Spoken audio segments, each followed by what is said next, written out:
Let me introduce you to my little friend. I just made this with my 3D printer. The last video I did, I showed you the 3D printer I was sent.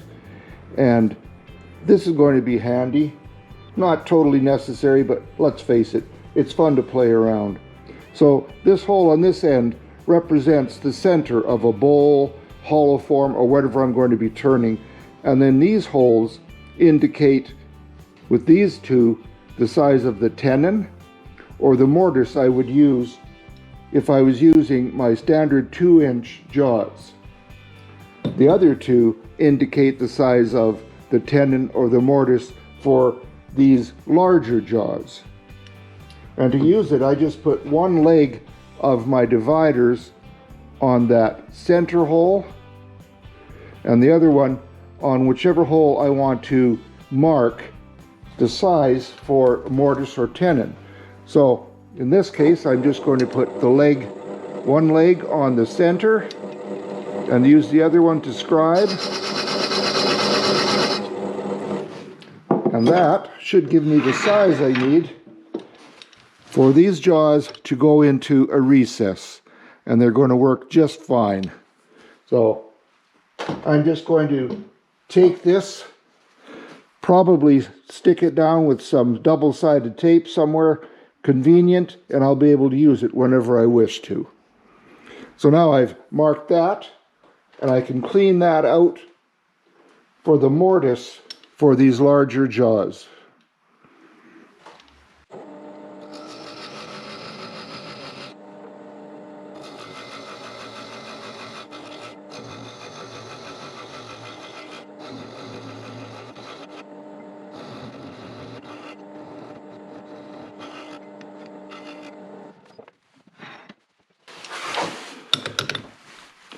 All right, that's going to work just perfectly.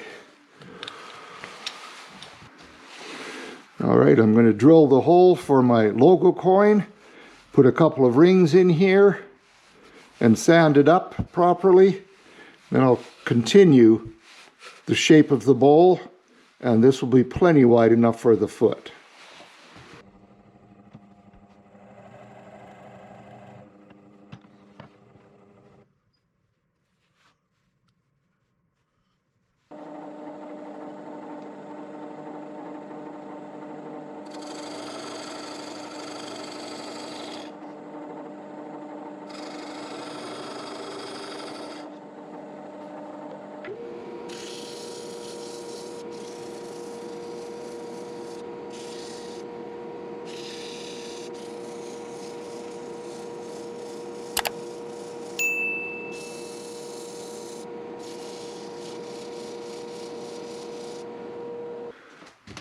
All right, it's sanded now to 400 grit, and I've used pyrography to sign it, date it, and put the species of wood in there, that being poplar. Now I'm going to put a couple coats of sanding sealer on it, and the sanding sealer I'm going to use is a shellac-based sealer called Zinsser Seal Coat. So I'm going to run this at 250 RPM. And I'm going to just apply it with this shop cloth. Turn that down to 100 RPM. That should be plenty fast enough.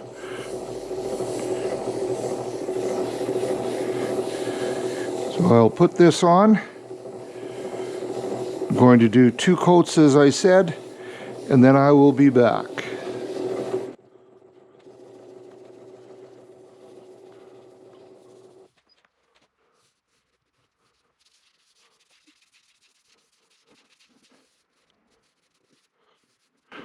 All right, I think I've worked it into the grain well enough. I'm going to let that dry now, do that second coat, and I will be back. I'm going to be using shellac as the finish on this piece. The sanding sealer is shellac based, so this should go just fine with it.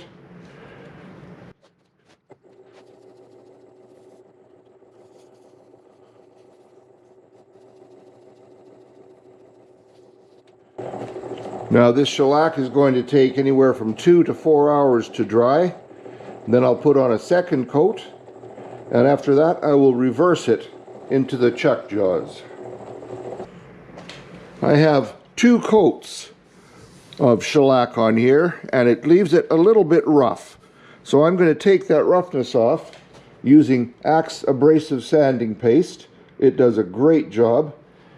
And then I will finish that with Axe polish restoring paste to really bring a glow to it.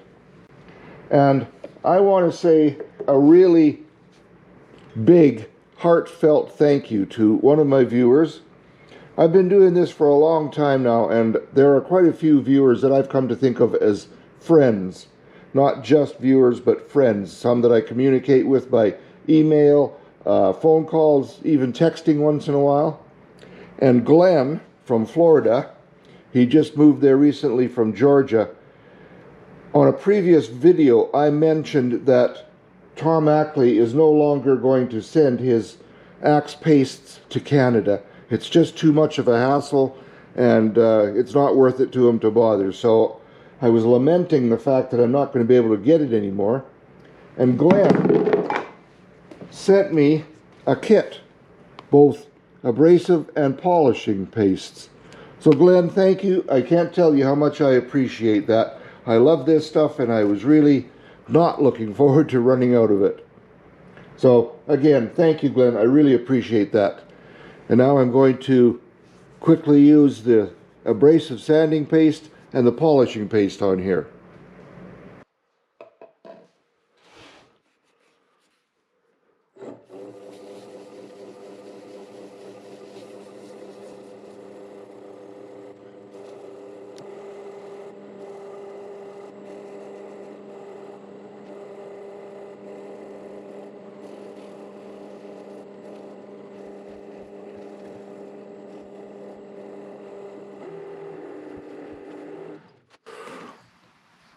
Oh, that is so nice.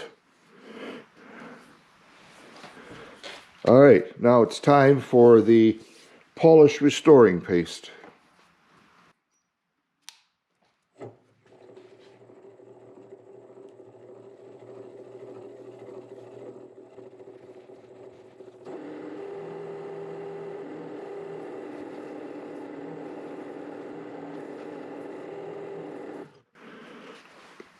Ah, that's beauty.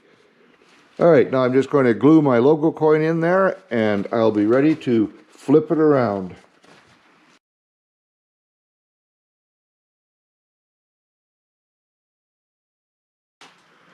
All right, you've likely seen me do this before, but this is denatured alcohol. And I'm just going to soak this fairly liberally. I'll let it sit for about 10 minutes, and it should peel right off of there.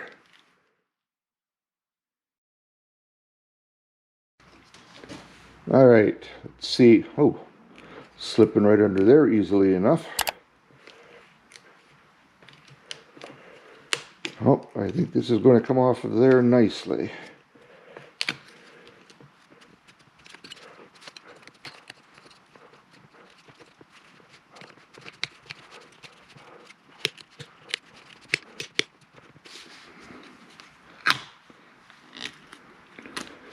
All right, excellent. Now it's time to reverse this into the chuck jaws, and I'll be right back. All right, I have the live center up here for some support, just in case this is wanting to fly out of those chuck jaws. And now I'm going to face off this first little bit here.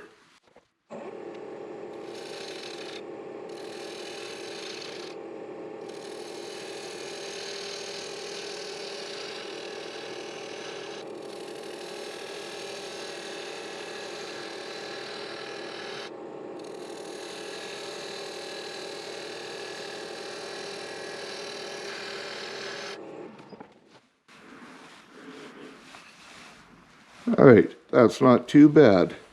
So I'm going to pull this live center back so it's not really even touching. As you can see, it's not moving. And I'll do a little bit more turning here.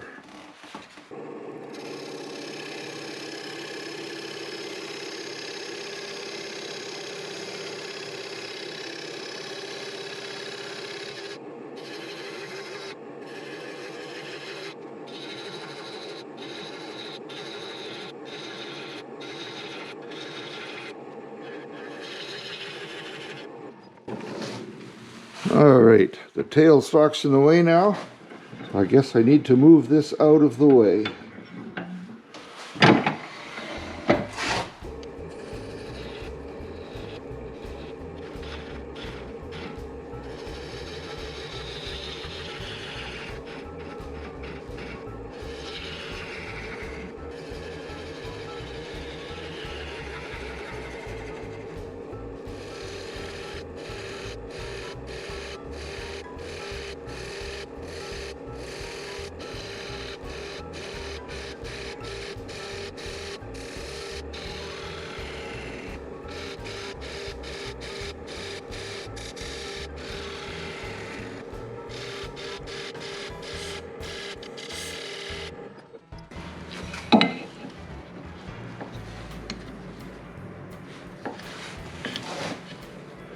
All right, that's deep enough.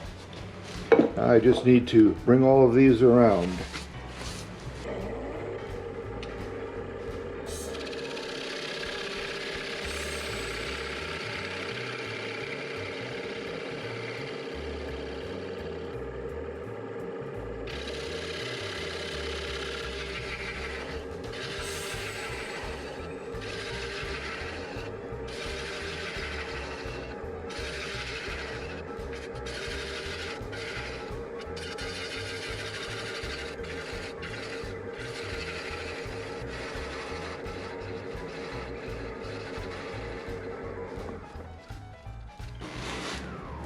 Getting to be a little difficult. I'm starting to get very close to rubbing my tool shank on this wall. I'll have to try one more time and then I might have to go to a different grind.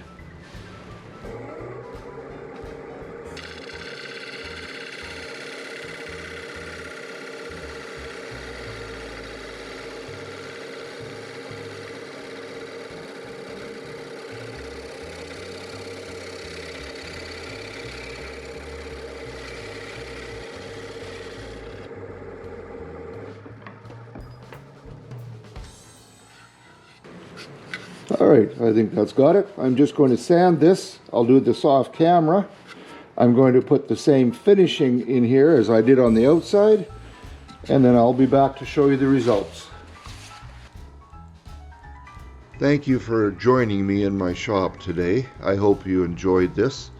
And a special thank you once again to Glenn. I really appreciate you, my friend. So until next time, everyone, have a great day in your shop and be safe. And I hope to see you in my shop for the next video. Take care.